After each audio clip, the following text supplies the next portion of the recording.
We meet again on this great Wednesday as we continue with the Kenya's Gold mission of learning from our farmers, appreciating our farmers, inducting and onboarding new farmers. Now, talking about dairy farming in Kenya, which is the most developed subsector in livestock farming, we will be taking it all the way back to the conversation we did have with our farmer from Joiro Farm, who sheds more light on dairy farming in Kenya. My name is Violet Tangina. Thank you so very much for joining us.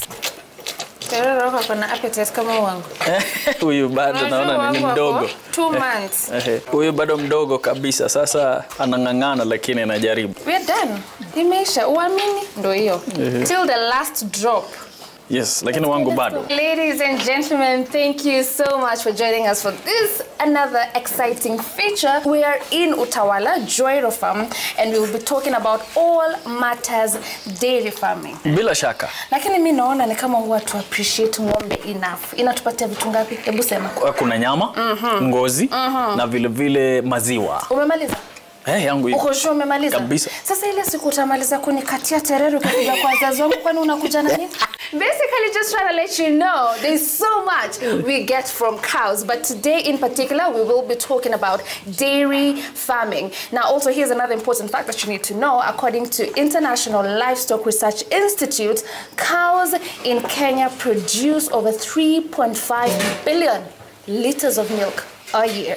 Naam, bila shaka kama una ng'ombe 10 katika boma lako, ngine unafahamu kwamba kila siku unaweza ngangania nafasi ya kupata lita 200, kumaanisha kila mwezi ni lita 6,000. That's a lot of milk that you can get, and of course from those numbers it's clear to say hapa Kenya tunakunywa maziwa. Usipojua vizuri namna ya kulisha, huenda ukapata hasara nyingi sana. Alright, we will be sharing more facts from the experts when it comes to all matters dairy farming, but for now let us go into the farm and get more details and every other thing that you need to know. Bila shaka nipo eneo la Utawala, Joiro Farm. Kusema hivyo, shughuli nzima ni kuangalia masuala ya malisho kwa ng'ombe wa maziwa. Bwana Joseph, tupatie historia yako kulikoanzia hadi tufike sasa. We started our farm in I think May of 2018 with my wife.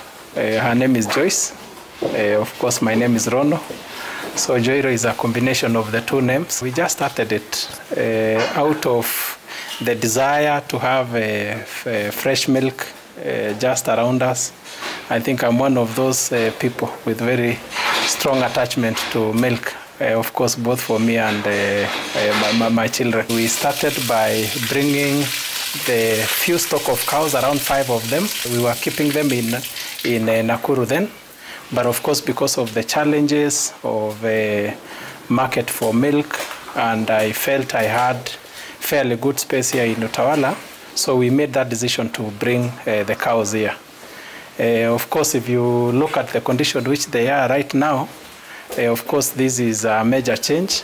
These cows were not in very good condition, but of course over time we've been of course feeding them very well, giving them the right nutritional value in terms of feeds, and of course right now they're in perfect condition, and even the rate of production has really improved. Almost 75% of the cows we have here now are our new generation. Of course we've grown them all the way until calving stage. We've milked them, and we now have almost the 3rd generation now, because on average you can actually get a cow almost on yearly basis if you keep them in good condition. The total herd number is 33. In fact, I think it's 34 because there is one which was calved recently. Yeah. Of course, at the moment we are milking around 15 of them. Some of them at different stages of calving. There are some who are headed towards drying. Some of them have just given birth. Wengine, they are at what we call plateau level, where the production of milk is now fairly flat. When we started the farm, our production was around 30 liters. Right now we are doing between 250 to 300 liters per day. What I pride most about the farm is a learning process. We've been able to learn really how to keep cows, feed them properly, how to make sure that you don't miss out when the time for inseminating them comes. I mean, the issue of having a calf from a cow on a yearly basis, I mean, it used to be an imagination, but now it's a reality.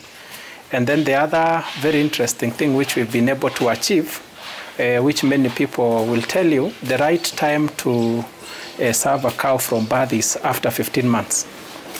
And we've actually hit that. Most of our new heifers are coming on hit exactly on the 15th month. In fact, there are some who come in a bit early, but we delay the process until the 15th month, or at least when the cow has attained around 300 kilos in terms of weight. Yeah, so that way you're able to make sure that that calf whom you serve at the 15th month will also calf at her second birthday.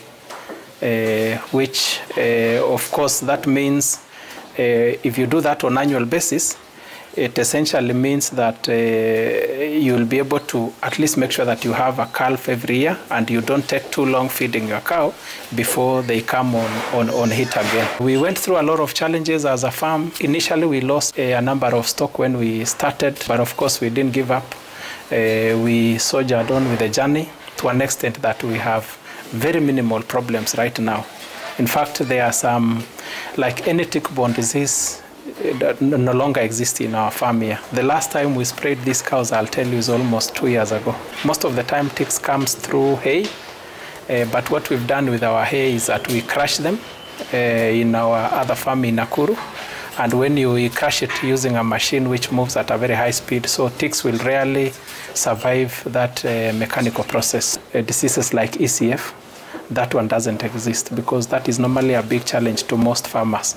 So the only thing we try to manage are basic things which has to do with hygiene. For example, maybe workers have not completely stripped out milk from a cow. They can easily develop things like mastitis. The best time to serve is after 90 days, but not more than that. In fact, you play around between 60 and 90 days. Ukipitisha tena 90 days, kama unapata huyo ng'ombe unamkamua mpaka kufika a certain extent, maziwa yake imekuwa kidogo sana na time yake ya kuzaa bado iko mbali. So normally sometimes ukimserve too early, either upate hiyo uterus yake haija recover fully, or kuna uchafu bado yako nayo. Normally, when you overmilk the cow beyond the 7 months, saa zingine unaweza pata ng'ombe amezaa immediately na kumkamua unapata hakuna maziwa ama unapata lita moja. So those are some of the undesired effects of overmilking the cow. That is why in our farm, hata kama ng'ombe bado hakuna maziwa mingi na imebaki miezi 2, we will do everything possible to make sure we've dried that cow. Ndio akuwe na sufficient time ya steaming so that immediately akizaa production yake itakuwa extremely very high, na pia yule ndama mwenye atazaliwa atakuwa very healthy. That is why the last 2 months it's good to give it a break, so that is a time when the full formation of the calf is being done. If you look at the production ya ng'ombe akizaa tu bure, unapataga maziwa inaongezeka, inaendaka, alafu ikifika a certain stage maziwa inakuwa almost the same every day. So that is now plateau stage. Normally runs for almost 5 months, sometimes even 4 months, and then you have to start reducing the quantity of milk. That is a decreasing stage, and then you strip it from milking. The average production, of course, depends on so many factors, but for a high-yielding cow, you can even get as high as 40 liters, some 30, 35. There are some, maybe in their first calving, they'll do maybe 20 to 25 liters thereabout. I think for us as a Joiro farm, we've had cows which have gone as high as 40 liters, but most of them, they normally operate between 27 to around 30 liters. We milk our cows 3 times a day. We start at midnight. That is our first milking time. And then the second milking time is around 10 in the morning.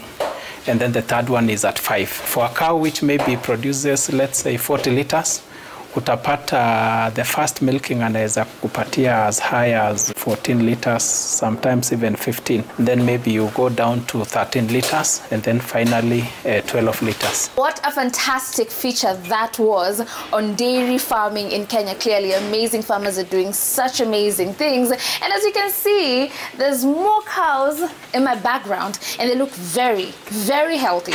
But for them to be as healthy as you can see, it definitely means vet services are taken seriously. And right about now, we will be speaking to an expert, a vet who will be telling us everything we need to know when it comes to all matters cows. Karibu sana mgeni wetu wa leo. Asante sana. My name is Kariuki Thomas. I am a vet practitioner. I've been in this field for 5 years now. I do take care of animals and specifically cows. How, as a young person, did you decide I want to go into the vet space? I felt it's my job to take care of animals. I love animals. I have passion for them, and I couldn't help myself to be in the field. So you can say for the 5 years you've been doing it, so far so good, you're making enough money, uko sawa. Niko sawa. You know, we're trying to make sure young people understand agriculture is something that they can also take up as young people. Na si ati ukulima tu. Ona wewe ni you're in agriculture but in the space of a vet. Maybe before we get into the details of the cows, maybe you can tell the young people something about the variety of things that they can do in the space of agriculture. There is a gem in agriculture. Agriculture, it's a wide field. So whichever the field you choose, it's very quite okay. It's paying well and the returns are good. All right, now I believe I have the attention of the youth. Mumeambiwa kuna pesa. Now let's get into the meat of the matter. Sindio? Wakulima wengi wa ng'ombe wakikuja kwako na mashida. Inakuanga sana shida gani? Kitu ya kwanza is the diseases. Secondly, there is the feeding. Mkulima anataka kujua huyu ng'ombe nitamfeed aje, nitampea nini kulingana na stage yake. Thirdly, the major problem yenye wakulima wengi wanapata, low consumption rate of AI services. When you speak of diseases, what are some of the common ones that attack cows? There is the mastitis. We have other tick-borne diseases. Then there is the pneumonia. There is the metabolic disorders.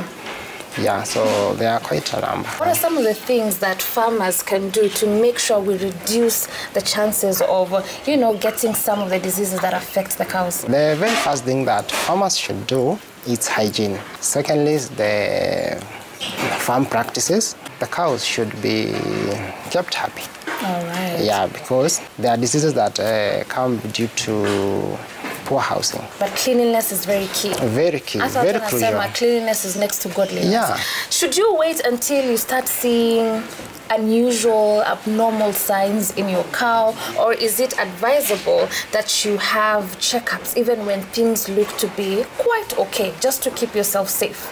I usually advise the farmer, once wameona any unusual behavior of the cow, maybe it is restless, it's not feeding, it doesn't want to rest, it's very important that they call the vet immediately, because those are the early signs of maybe a disease or any other condition. As a young farmer, if I see my cow rattling its teeth on the door like that, I'm automatically going to think this is an abnormal behavior. And because I listened to my vet said, if you see anything unusual, run to a vet. So right about now, what is happening to my cow? That is very normal for the cow to do that. Just like human beings, pia ng'ombe wanasikianga kujikuna. So it just happened, yake imempata kwa diastema. So she's trying to rub the diastema. Now, we start the process of artificial insemination. Yeah, here we are. This is where we prepare everything before we go to the cow. We prepare the semen here.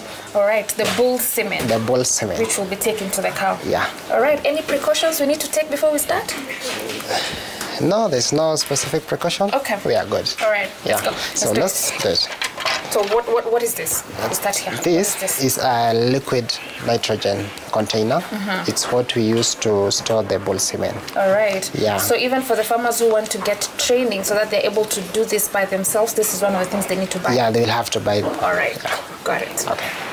So you go ahead. It's very cold. Can you mind your hand? Yeah. So here the bull semen.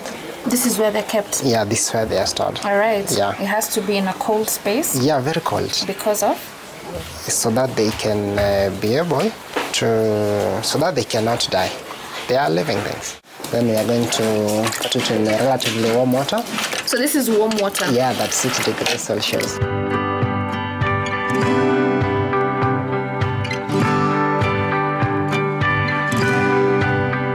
So we are going to cut one side of the semen. Just like that. All right. These are what we call AI socks.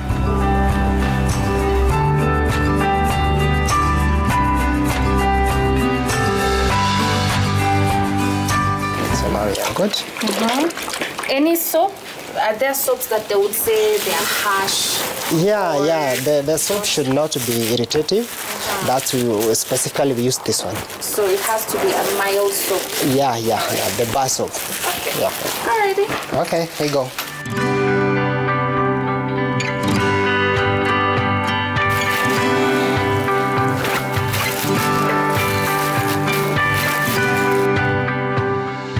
Are you going to keep doing checkups to see how it's faring on? And if yes, how do you do it? Yeah, we are going to keep checking on the cow. The next time we are going to check on her, it will be 21 days from now. Yeah, because the estrus of a cow comes every 21 days. I'll just come and check for the heat signs. Yeah, if there are no heat signs, I suppose the cow is okay, but we cannot really say until we do the pregnancy diagnosis. All right. Yeah, that is 90 days after the day of artificial insemination. We will definitely keep some check to see the progress on this cow that we have done artificial insemination together on the show. Thank you so much, Karaoke. That was such a detailed feature. We appreciate you so much, and we're looking forward to seeing you a lot more. Merry Christmas ndo tunatarajia tarehe 25 itakuja, lakini kwa sasa ikiwa ni tarehe 20, kubwa zaidi kwako ni kuendelea kutazama Kenya's Gold. Hapa tunajifunza kuhusiana na vyakula vya ng'ombe na mengineyo. Usitake kwenda popote kwa sababu hapa utajifunza mengi. Namba tutavozema kila siku ni kwamba hapa ni darasani. Kalamu, kitabu, andika kile ambacho utakiweza.